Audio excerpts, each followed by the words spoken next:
Hello, everyone. Welcome to this interview. Recently, I read this book called Orienting and Indian in Japan, written by Pallavi Iyer. I found the book to be very relatable, learned a lot about Japanese culture, about the people, about Japanese language, about India's connect with Japan, about like few people Mhm. who have established like a good connection with Japan, about different aspects of Japan, both not just the positive aspect, but also the Mhm. modes and what of Japan. So we have with us the author of the book, Pallavi with us. Thanks for joining us, Pallavi. Thank you so much for inviting me. It's a pleasure. Thank you. So what I've done is I've made a few questions around the theme of this book. So probably I'll start with some of them, and then you can share. Yeah, feel free to answer these questions. Sure. Okay, cool. So one thing which I really like about this book is how you compare between like India, China, Indonesia, and Japan.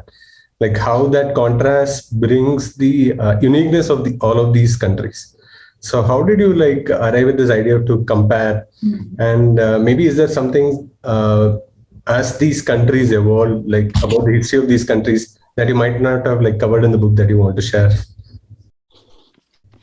That's a wonderful question, and not many people have asked me that before. But I think it's quite important to the way that I conceive of myself as a writer and the way that I write, and that is kind of bringing a comparative perspective into whatever I end up producing. And the reason for this is that I really began my career as a foreign correspondent based in China. So I lived in China between 2002 and 2009, and I was one of the only Indian foreign correspondents there at the time, reporting about this kind of volcanic rise of this huge country that was changing a lot of the dynamics of the world.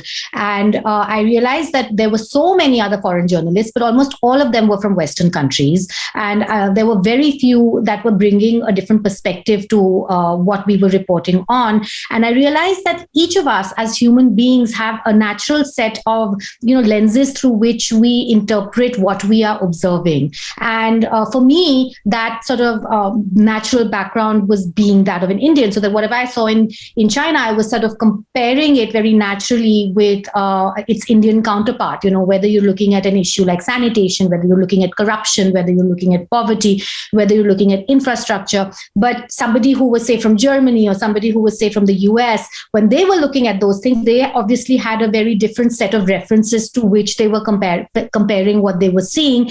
And the result was that we were coming up with very different conclusions to what we were seeing, even though we were seeing the same phenomenon. I'll give you a very quick example.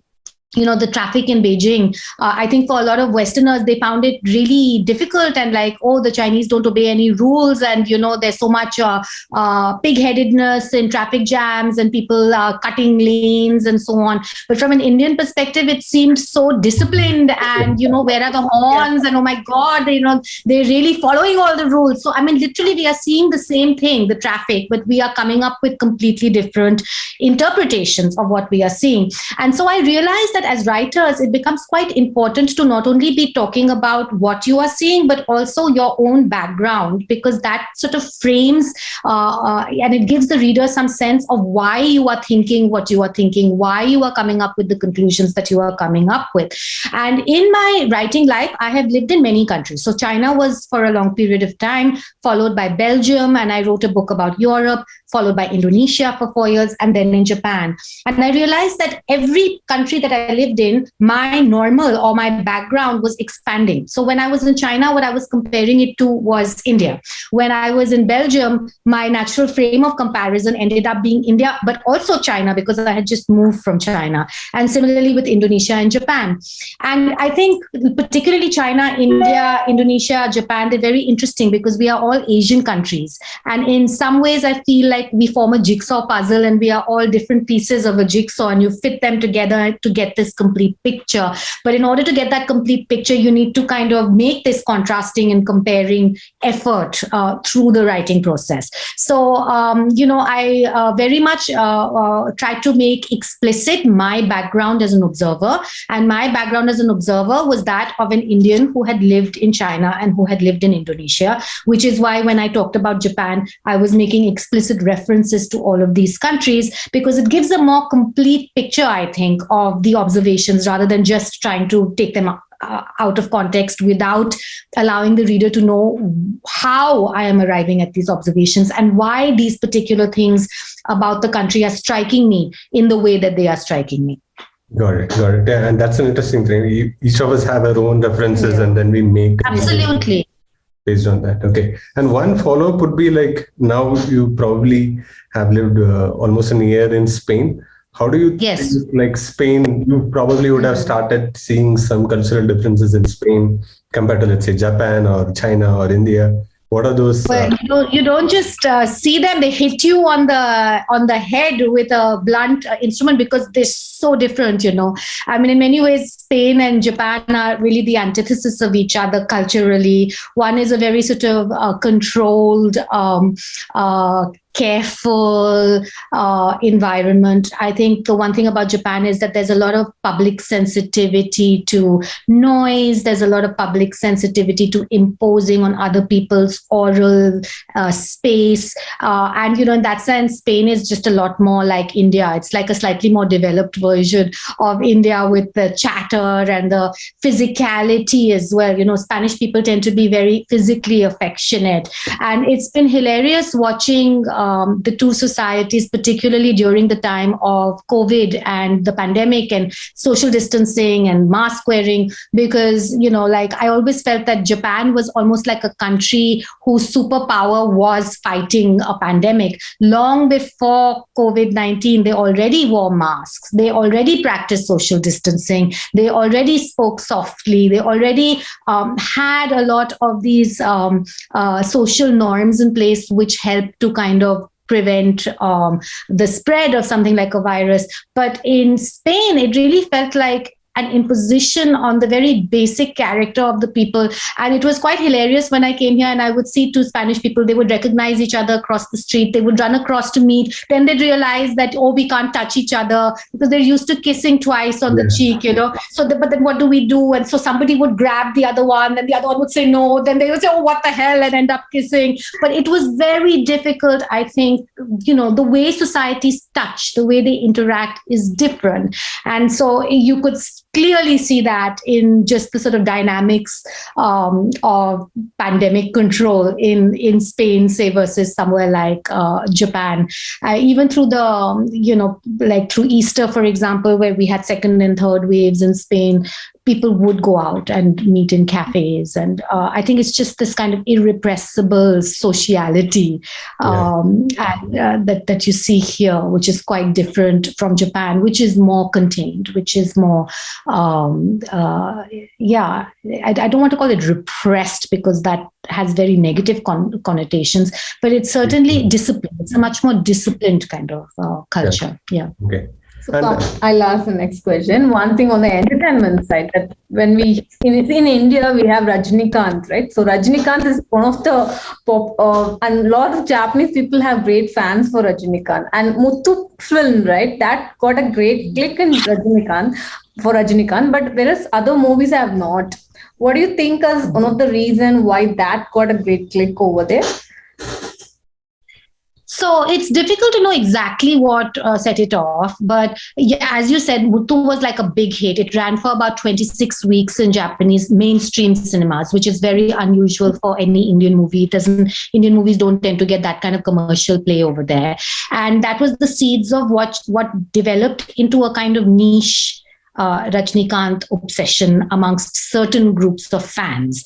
So Japan is really the kind of home of fandom. They have these very esoteric groups that are interested in just about anything under the sun, and they take those interests very seriously. So you've got this Rajinikanth fan club, maybe 3,000 people, something like that, but they are there in every city, and they literally obsess. They would go to Tamil Nadu for the premiere of every one of his movies. They dress up like him. People have imported auto rickshaws from Chennai and they drive them around the streets of Tokyo. They've learned all the dance routines. And for many of these fans, they've incorporated other aspects of India into their professional lives. So fan club members that I met, one of them had started a catering service for South Indian food. Another had become a mehendi artist.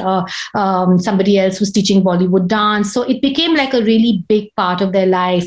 And, when I would ask them what it was about these movies that sort of appealed to them, they kind of said it was that unrepressed, irrepressible kind of larger than life, idiosyncratic, crazy zaniness that you see in Rajnikant, which was so different to anything that they saw in Japan, that it kind of was escapism at its purest level. And I think for Muthu particularly came out at a time when the Japanese property bubble had burst, and the economy, after years of growing very fast, had sort of gone into not a decline, but a holding pattern. So for many people, it was quite a tough time. And this kind of escapism and pure crazy, zany fun, kind of cheered them up, really. And it was very interesting because, I was only there recently, but I read that when Muthu came out, there were scenes where Japanese people, like Indian fans, would actually get up out of their seats and dance at the dance numbers, which is something I can't imagine, having been at the country when they, like I said, such a controlled society usually. But I think it was like a sense of release. It's like when you have a pressure cooker and then you have the whistle that goes off, and the Rajnikant movies were like the whistle which allowed for some of that steam to be released, perhaps. Yeah. Okay, cool. So another interesting thing while reading the book that I observed was how you made the connection between language and culture. Like there was this, you'll try to learn Japanese with a Japanese instructor and how they come in time and all of that. There is this one particular phrase or like sentence that you say they have their own characters for foreign words, and how that also reflective of the Japanese culture, where they don't like foreigners. They don't sit along with foreigners in trains or in metros. So how, these kind of language to culture connect? Do you see it in, let's say, Hindi in an Indian culture, or with Mandarin in Chinese, or maybe Spanish in Spain? How do you make these connections? I think so. I think there is usually a sort of underlying deep connect between language and culture, because language is the basis of culture. It helps frame how we think and sort of a very fundamental building block of society and culture. So there usually is connections that you can make, but you have to study that, obviously, because they're not always obvious. With Chinese, I think one of the things I would say is that it's a very direct language. For Indians who don't know Chinese, Japanese, it probably all sounds the same, but they are like two of the most different linguistic systems that you can imagine. And I think that has an impact on their cultures as well. Japanese is one of the most fussy languages. It has 3 different scripts, as you pointed out, one of which is based on Chinese, called kanji, which uses Chinese characters. But then it also has hiragana and katakana, which are alphabets, like we have k, k, g, g, but they have their own types.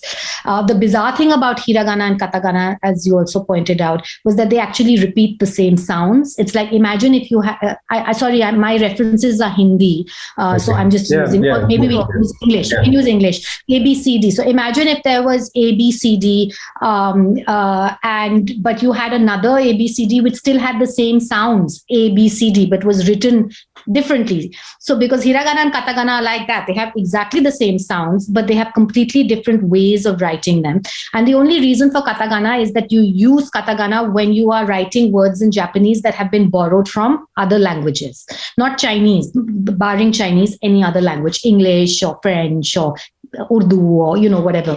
So it's basically like a marker of a foreign word. Like how in Indian languages we've borrowed many forms. We might say is school for school. We might say office, government, many words, right? They also do that. They use a lot of words from other things, but they will write them in this special script which marks it for a foreign language. Plus, it has a lot of grammar. It has a lot of hierarchy within the language, so that the way in which you say a sentence will completely change depending on the social context. So you might say, for example, I saw the boy, because he's a little boy and he doesn't have much status. But if you were to say that I saw the teacher, the whole sentence construction would completely change, because the teacher is of a higher status, and it would be something akin to my eyes fell upon. Yeah, you had mentioned the same thing in the book. Yeah. The respected teacher, So it's a really fussy, complicated language with loads and loads of layers. And Chinese, by contrast, although it uses Chinese characters, which are difficult for alphabet speakers, there is zero grammar. They don't have tenses, so they don't conjugate verbs depending on the past tense, the future tense, the present tense. They don't distinguish between genders, so things don't change. Like a chair and a table are just neutral gender. In Hindi, a chair is kursi is female. Table would be male. So that's the thing that I want to kind of you to delve deeper. Like Hindi has this. So I was like, we are from Tamil Nadu. Yeah. We speak Tamil.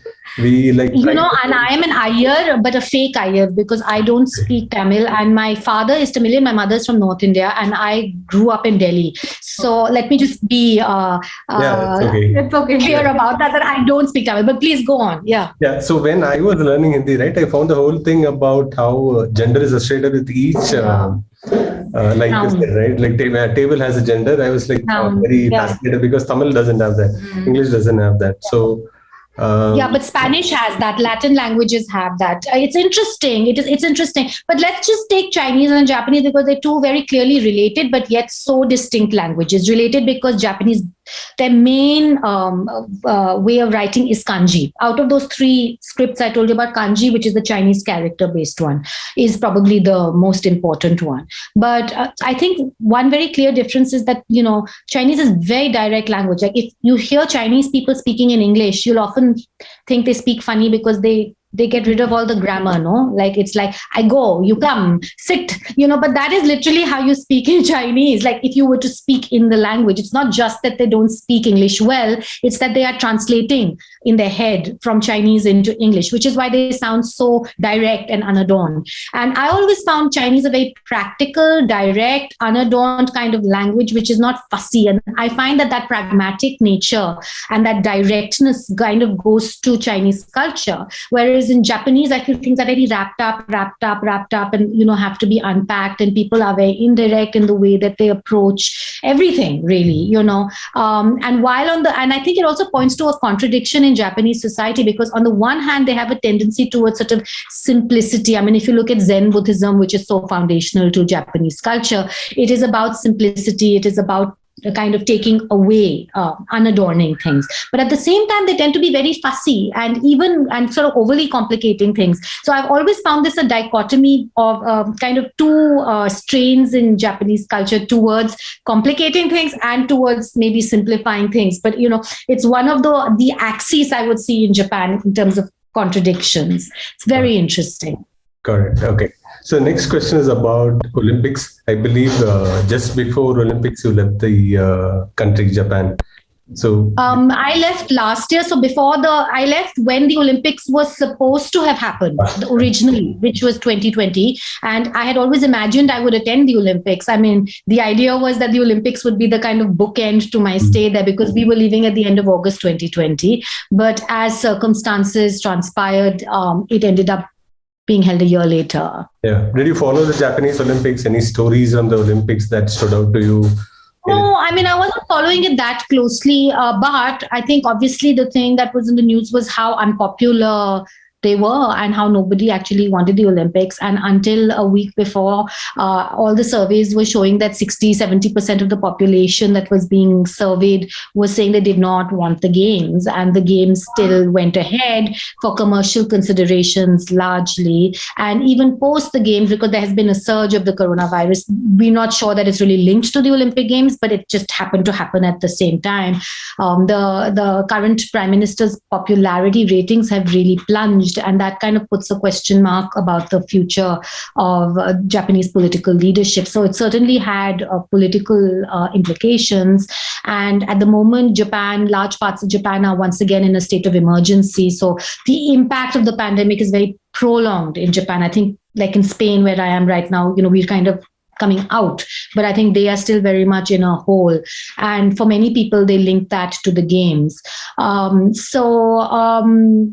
It was not the Olympics they wanted. I mean, the idea of the Olympics was that people would come from all over the world. There would be spectators. They would see a new Japan. None of that happened. So that impact of this kind of new Japan, recovered Japan, Japan is not stuffy anymore, all those things that people hoped for, none of that has really come about as a result of the games because of the circumstances.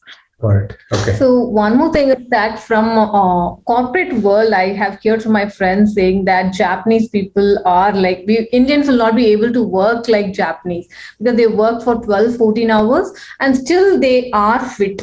So, but in India, if you see, when they keep on working, you get big bellies and all those. So what is the secret sauce for them? They keep themselves very fit as well as they're able to still work for 12, 14 hours. Yeah, two things. One, I think diet. They tend to eat a lot of fermented food and they eat fish, both of which are quite healthy. The second thing is that people use public transport or walk. So it's just the simple fact of moving your body, how you're going to office, people bicycle. So, there is exercise built into your everyday life. Whereas I think one of the hardest things about living in Indian cities is how it's so hard to actually walk anywhere.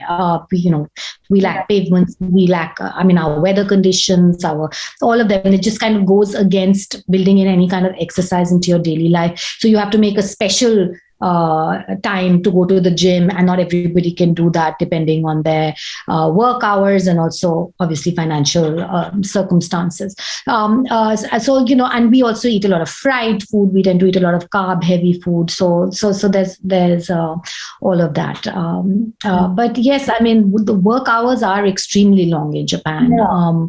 And I think work culture is a big problem in Japan.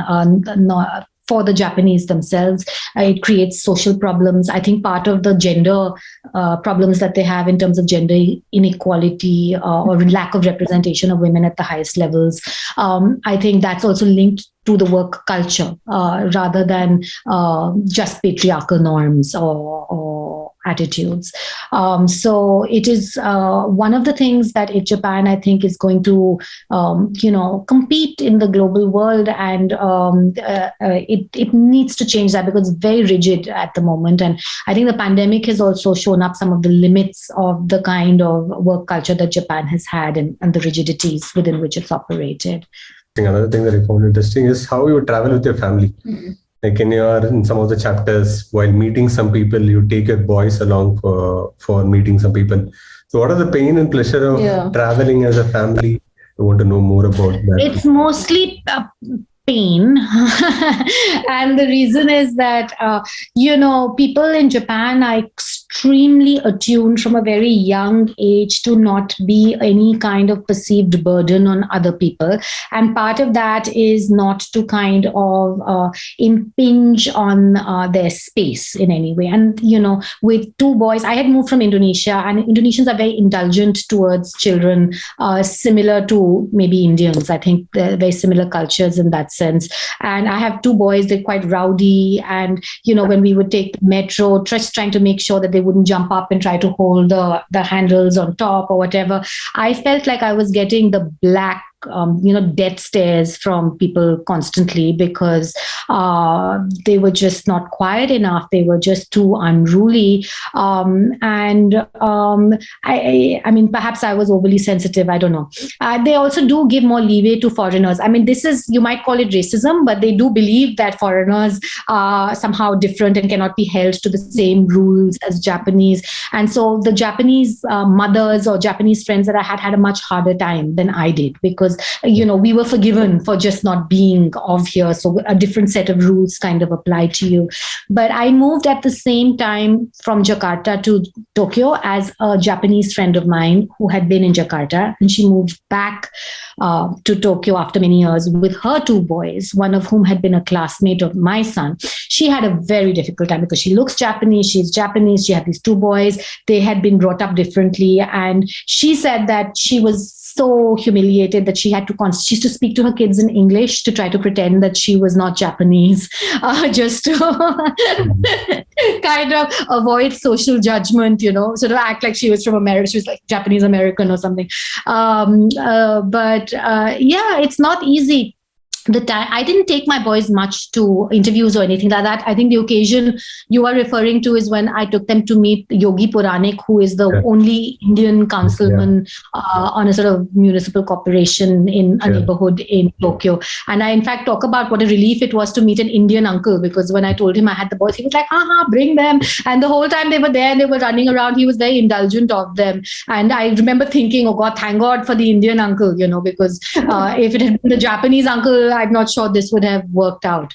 But I mean, that's just a joke. It's a light aside. I'm not trying to gain any deep insight into Japan by that. But I do feel that people are not that indulgent. And that's also partly because they put in a lot of effort at training their own children. So if you have put in so much effort at making sure that your kids behave, then obviously you don't appreciate it if somebody else as they perceive it, has not done the same work, So when you live your life in a way that is so conscious of other people, you don't appreciate it if others are not following the same norm. So, that's where it really comes from.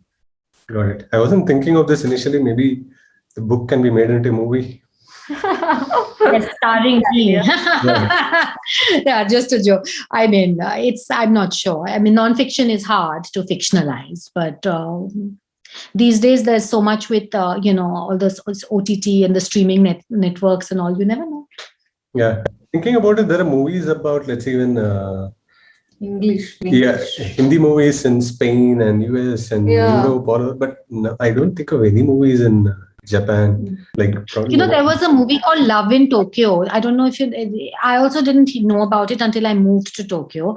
And it was in the 1950s. I think it's a very old movie. But basically, people of a certain vintage, they all remember it. And so when I was in Japan, all my parents' friends basically were writing in saying, oh, Love in Tokyo and all that. And I didn't even know the reference. Then I Googled it. And there was a movie in which they were running around different parts of Tokyo, singing Bollywood songs, which was hilarious. And it was also interesting to see the physical city and how it had changed, because I think the movie was shot before the first Olympic Games were held in the late 1960s. And there was a construction that had happened after that. So it was a very different city that you see. It's a black and white video. But yes, you're right. We don't have much that we can see visually that's linked to Japan. And that's interesting because I think people in India are fascinated by Japan. I'm also intrigued by that. And you were asking about the response to the book. One thing I've realized is there's a lot of interest in Japan, in India, which I hadn't thought of necessarily. China is obvious because of the political situation. It's kind of front page news. We don't see that much about Japan in the news, but I think in the cultural sphere, it actually has a lot of attraction for many people. And, be it people who read, younger people who read like manga and are into Pokemon and all of that, to, people of my generation for whom Japan, had a certain cachet in the 1980s, like all those products that changed the way that we experience culture, from the Walkman to so many things. Even as a kid, I used to play Super Mario. Like I was like days and like hours and hours spent on Super Mario. That's right. Japan, And, now, of course, also amongst the trendy elite, Japanese food is also becoming more popular. And I mean, it's still less popular, I'd say, in India than, say, Europe or something, but it's getting, it has a cachet. Like, I think Japan has an aesthetic and cultural soft power that is quite strong. And it's quite evident to me, having written this book, that it cuts across a lot of different groups of people. It's not just one type of person who's interested. A lot of different kinds of people are interested in Japan. So are there any other books based on Japan, or even other travelogues recently, or even classics that you would want to recommend to viewers? So I really like Tanazaki. Who, if you're looking at classics, there's Tanazaki, and one of my favorite books is a book he wrote called The Makioka Sisters. And I think there are a lot of fans out there of Jane Austen and Pride and Prejudice and things like that. If that's the kind of book you like, I think that you need to read Tanazaki, because for me, the Makioka Sisters are a much better version of Jane Austen's books. So I would definitely recommend that. Murakami is obviously great, but can be very puzzling. We have seen a lot of crime fiction coming out of Japan recently, and for, I think, aficionados of that, it's something to check out. There's a lot of writing around cats, people who like cats, cat lovers. There is that. David Pilling wrote a really good book. He was the former Financial Times correspondent in Japan. He wrote a really good book for people who just want to get a sort of more political, kind of like mine, but less travelogue-y. Good nonfiction introduction to Japan. I would recommend David Pilling's book. And of course, I'd recommend my own, Orienting, an Indian in Japan. So what I'm doing currently is since February, I've actually started a newsletter, and it's called The Global Jigsaw, and I write it on Substack. And every week I do an essay on sort of global culture, literature, the social observations from all the different countries I've lived in. And there's a lot about Spain in that. And it's a great exercise. I do it weekly. And, I think after it's been going for a couple of years, I'm going to sit back, look at it and see what emerges from it in terms of another book project. But I'm taking a bit of a break because this year I've had 2 books come out. One is Orienting. And then I also did a novel called Jakarta Tales, which is about 2 cats. And it's sort of told from their perspective. It came out actually at the tail end of last year. But both of these books were big projects that I was working on for the last 2 or 3 years. So at the moment, I think I need to kind of step back. I'm doing more reporting and sort of thinking, gathering my thoughts. But there will definitely be something on Spain at some point in the future. Correct. And it will be a good book for beginners, right? Who want to just start with reading. This would also be a very good book. The Orienting by Pallavi Iyer. It's not showing very clearly. I'm going to hold up my copy. Yeah, the book. Yes. I think it's a beautiful cover as well. Exactly. It has lady in a sari with a sakura and a bowl of ramen. I loved what the designer did with it. Yeah, the sakura is cherry blossom. That's right. Okay.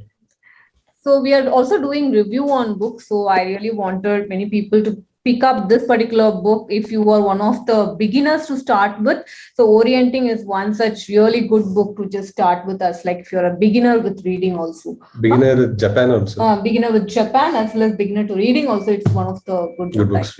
Yeah. Thanks for your time, Pallavi. It was really a pleasure to talk and to know more about all these countries, right, which you have gone through. It's really been my pleasure to speak with you today, to get to know the 2 of you and keep up the good work. We need people who are book enthusiasts. And, in this world where we're getting more and more sucked into audiovisual media, it's great to see lovers of the printed word. So thank you very much.